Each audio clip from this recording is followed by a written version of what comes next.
It began with silence. No air raid sirens. No gunfire echoing through the night. Just the quiet hum of engines beneath tropical stars, and then the explosion. Somewhere off the coast of New Zealand in June 1940, the ocean erupted beneath the hull of the Niagara, a Canadian passenger liner. The ship, laden with 8 tons of gold and valuable wartime cargo, went down in flames without warning. To the Allied command, the war had suddenly arrived in the South Pacific, but it hadn't come with armies or fleets. It had come with shadows. Behind the sinking was no fleet, no battleship, no U-boat. It was a single German ship, disguised, silent, and invisible until it struck. It didn't bear the terrifying guns of a Bismarck, nor the prestige of the Luftwaffe. It was a pirate and auxiliary cruiser built in secret, commanded by a cunning captain, and roaming where no one thought Germany would dare reach. This was the Kriegsmarine's pirate war, as World War II engulfed Europe, Africa, and the Atlantic. A handful of German raiders set sail to the other end of the earth. Their mission was as audacious as it was improbable: sabotage Allied shipping in the Pacific and Indian Oceans, terrorize Australian waters, and do so under complete disguise. But how did a technologically inferior navy launch such an effective campaign in distant oceans? And why is this forgotten chapter still echoing in naval doctrine today? This is the story of how the German auxiliary cruisers, civilian ships, turned deadly hunted the lifelines of the British Empire from the Galapagos to the Great Barrier Reef, and how Australia, for the first time in modern history, found war knocking at its shores. The year was 1939. The German Navy, the Kriegsmarine, stood in the shadow of the Royal Navy. Grand Admiral Erich Raeder, its commander-in-chief. I knew this imbalance all too well. If Germany were to win any battle at sea, it would not be through brute force. It would be through guile, misdirection, and sabotage. Thus, Raeder initiated a clandestine program. Germany would convert merchant ships, sturdy, long-range cargo vessels, into auxiliary cruisers, or Hilfskreuzer. They would be armored, and disguised to look like neutral or Allied freighters. Their objective was commerce raiding Handelskrieg to choke Britain's economy by targeting its lifeblood. Shipping. Each of these ships would sail alone, without escort, deep into hostile waters. It was not a strategy for victory, it was a strategy of erosion. Among the first to be deployed was the Orion, commanded by the unorthodox and bold Captain Kurt Weher. Departing in April 1940, the Orion navigated the treacherous Denmark Strait, slipped around Cape Horn, and quietly entered the Pacific Ocean, disguised as a Dutch freighter. She was one of the first Axis warships to ever operate in New Zealand waters. By June, Orion had laid 228 mines in the Hauraki Gulf, right outside Auckland. The operation went undetected until a week later. The Niagara was torn apart. It was the first ship lost in the Pacific War, and it wouldn't be the last. Weher's ship continued its mission like a ghost. The Orion captured the Norwegian freighter Tropic Sea, handed its crew over to a German tanker for repatriation, and began a deadly journey into the Tasman Sea. Disguised and resupplied, it struck again and again, seizing the French steamer Notu, then engaging in a fierce gun duel with the New Zealander freighter Torquina, which ended in the enemy's sinking. But Orion was not alone for long. From the other side of the world, more shadows were arriving. The Comet, under Captain Robert Eisen, had taken the Northeast Passage, sailing along the icy edges of Siberia. assisted by Soviet icebreakers under the terms of the Molotov-Ribbentrop Pact. After 2 months of sub-zero navigation, it reached the Pacific. Then came the Penguin, led by Captain Ernst Felix Kruder. After a deadly cruise through the Indian Ocean, where 5 ships were sunk and 1 captured, Penguin arrived to lay mines around the Australian coast. Using a captured Norwegian tanker converted into a mine layer, the Passat, Kruder spread mines like invisible traps from Newcastle to Adelaide, 230 of them in all. The result was devastating. The British freighter Cambridge was sunk on the 7th of November. 2 days later, the city of Rayville, an American ship, the first United States vessel to be sunk during the war, met the same fate. More vessels followed. Australia's trade routes, once thought remote and secure, were now deadly corridors of steel and fire. Meanwhile, a unique alliance was forming in the Marshall Islands. Orion, Comet, and the supply ship Cumberland formed what the Kriegsmarine called the Far East Squadron. Between November and December 1940, they struck at will across the South Pacific. Over 300 prisoners were taken.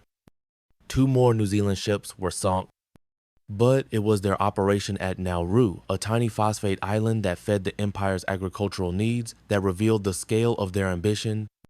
On the 6th of December, they intercepted the British phosphate ship Triona. With communications jammed, the ship surrendered and was sunk. The next morning, Comet located and sank Vinny, a Norwegian vessel waiting offshore. The rest of the week was a series of brutal, coordinated attacks. Triadic, Triaster, and Komata were all destroyed. By the 8th of December, Nauru's phosphate industry was in ruins, and still, no Allied Navy could stop them. To fully grasp the impact of the German raiders in the South Pacific, one must move beyond tonnage sunk or prisoners captured. The true genius and terror of their campaign lay not in destruction, but in disruption.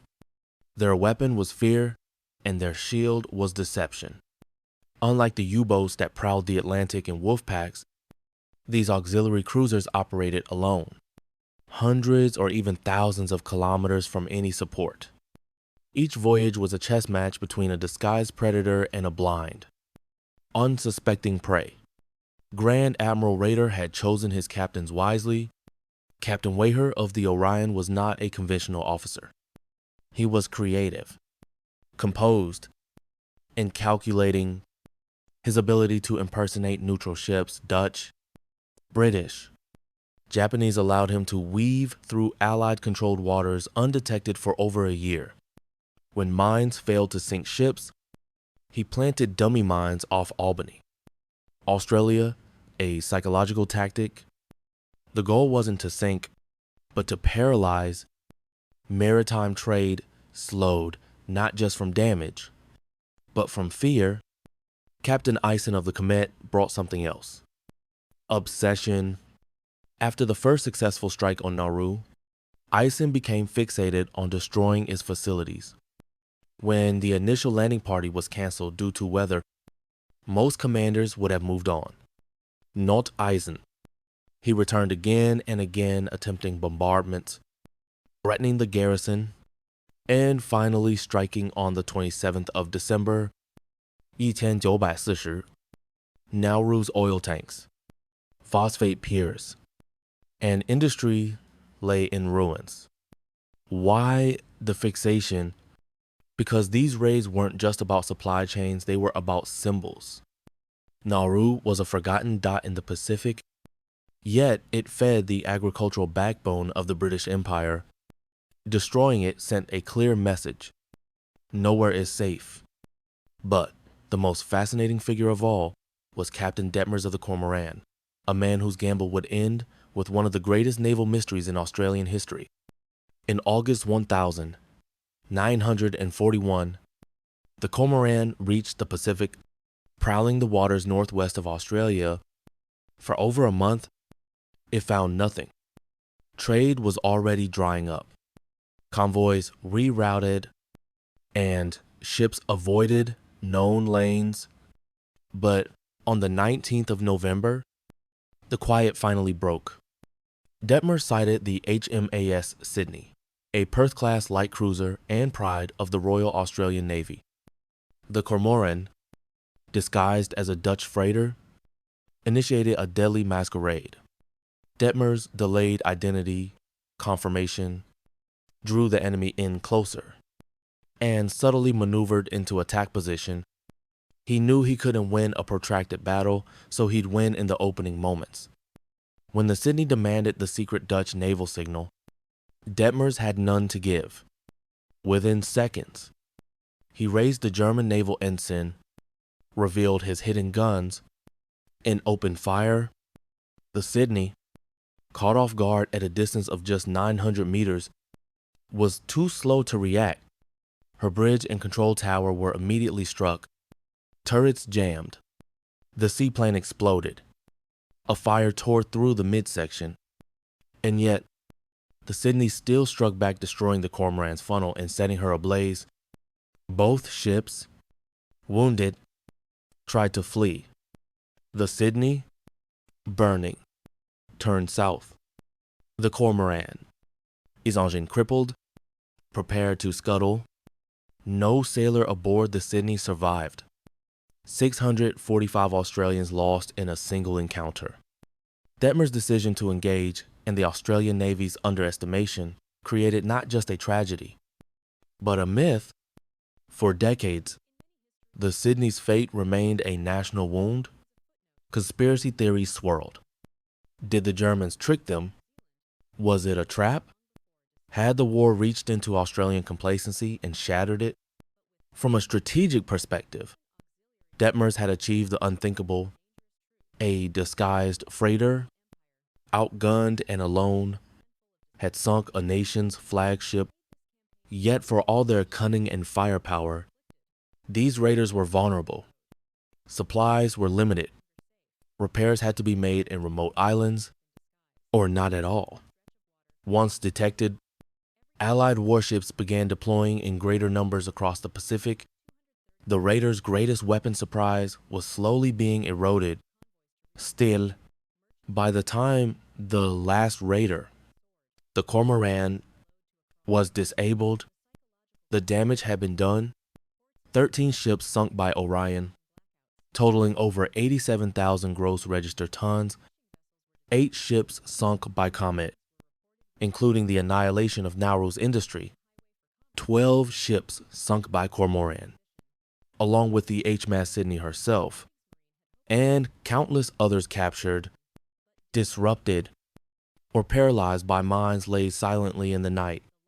But perhaps most importantly, an entire region had been shaken awake. Australia, long protected by geography and Commonwealth identity, had been invaded by stealth, not with soldiers or tanks, but with illusion, misdirection, and quiet destruction. It was not the form of war they expected, which made it all the more devastating. In many histories of World War II, the South Pacific remains a footnote until the attack on Pearl Harbor. Yet for Australia and New Zealand, the war began long before December 1941, and it began not with fleets, but with phantoms. The German auxiliary cruiser campaign exposed a dangerous truth. Even the most distant empire could be brought to its knees by a handful of disguised raiders. What made this campaign so terrifying was not just the losses inflicted, but the uncertainty it sowed. Shipping lanes were no longer safe. Every freighter could be a warship in disguise. Every stretch of water could be mined. Every signal intercepted. The mines laid by the Penguin, 230 in total, didn't just sink ships. They forced entire convoys to reroute. Merchant schedules were shattered. Insurance premiums soared. Trade slowed to a crawl. The psychological cost was immense. Ports in Australia and New Zealand began enforcing blackouts. Coastal patrols were expanded, Fishing vessels were detained. False sightings were reported weekly. The seas, once a highway for commerce, had become a paranoid maze of suspicion. This disruption achieved what the Kriegsmarine had hoped for, not total destruction, but dislocation. And then came the blow to pride. The loss of the HMAS Sydney. For Australians, the ship was not just a warship, it was a symbol. Its crew had been celebrated for their exploits in the Mediterranean. It was sleek, modern, and well-armed, that such a vessel could be destroyed by what was essentially a disguised cargo ship. The cormorant shocked the public. But it wasn't just the loss, it was the mystery. Not distress signal. No survivors. No wreck found for decades. The government was reluctant to release details, which only fueled conspiracy theories. Had they been ambushed, sabotaged, betrayed for nearly 70 years, Australians would search for answers. The wreck of the Sydney was finally located in 2008, nearly 2,500 meters below the sea. The scars on her hull confirmed what historians long suspected. She had been caught unaware, savaged by surprise fire, and mortally wounded before she could recover. The event became a national trauma, one that reshaped naval policy in the Pacific. Australia began to rethink its vulnerability. No longer could the tyranny of distance be relied upon as defense. Enemy ships had reached within kilometers of Perth. Mines had been laid outside Sydney. Trade had been cut. For the first time since colonial times, Australians realized they might have to defend themselves without immediate aid from Britain. In response, the Royal Australian Navy redirected its forces. Patrol zones were expanded.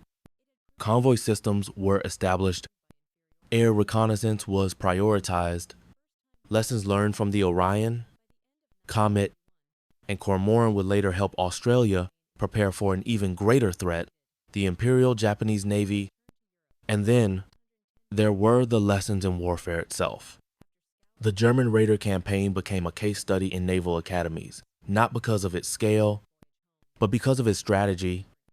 It exemplified the power of psychological warfare, a fleet that never showed its true face until the moment of attack, the use of neutral disguises, radio silence, jamming equipment, deception layered upon deception.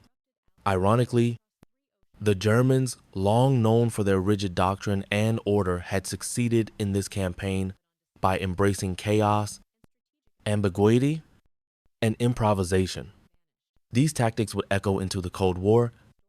In the 1950s and 60s, Soviet fishing trawlers with hidden antennae would stalk NATO coastlines. During the Falklands War, Britain would deploy merchant vessels, refitted for battle.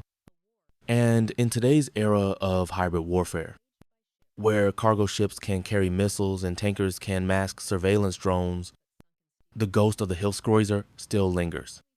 Even in peace, the sea remembers, but perhaps the most haunting legacy was human. Across the globe, German raiders captured over 800 sailors and civilians. Remarkably, these prisoners were often treated with humanity, even kindness. Captain Whitehead is said to have personally ensured medical care for injured captives. On Christmas Island, the German crew handed out cigarettes and food before sinking ships. On Emerald Island, nearly 500 prisoners were released without condition, despite the risk of revealing German tactics. This was not a war of hatred. It was a war of shadows where the enemy could be anyone, anywhere, at any time. But also a war where codes of honor still survived in rare, flickering moments. To the British Empire, the campaign had proven a painful lesson in complacency. To the Germans, it had proven the reach of even a navy bound by inferiority. And to Australia, it was the first time war had truly come home. By the end of 1941, the German auxiliary cruiser campaign in the Pacific had all but faded. The Orion had returned to Europe after 510 days at sea. The Comet, after scouring Antarctic waters and striking ships near the Galapagos, also began her voyage home, and the Cormoran, though scuttled and destroyed, had completed its deadly task. In their wake, these disguised warships left a quiet chaos. No battleships had clashed, no carrier groups had assembled, no great declarations had been made, yet for over 2 years, German raiders had disrupted Allied trade across 3 oceans with less than a dozen vessels. They had relied not on brute strength, but en déception, endurance, and strategic imagination. And then, they vanished. Today, the story of the raiders is almost forgotten, buried beneath the storm of greater battles. Normandy, Midway, Kursk, yet there is something uniquely haunting about their war, a war without front lines, a war fought in stolen identities, a war waged by ships that weren't supposed to be there and that, once gone, left no trace but sunken steel. The Allied navies never truly figured out how many raiders operated in their waters until the war's end. Minefields were mapped, only to be later found false. Shipwrecks would sometimes remain undiscovered for decades. Whole chapters of this campaign remain shrouded, as if the raiders succeeded not just in their attacks, but in erasing themselves from memory. But the ocean does not forget. Somewhere off the western coast of Australia, a rusting hull lies in the abyss. It was once a Dutch freighter, then a German pirate, now a tomb. The Cormoran, whose guns had sunk the mighty Sydney, rests beside her fallen foe as if locked in eternal combat. Perhaps that is the cruel irony of war at sea, that enemies may spend years hunting one another across the horizon, only to sink side by side, indistinguishable in the dark. And still, a question remains a quiet, lingering doubt. If just a few disguised raiders could paralyze entire regions of the British Empire, if simple deception could achieve what fleets could not, then what other secrets lie buried beneath the war we thought we understood?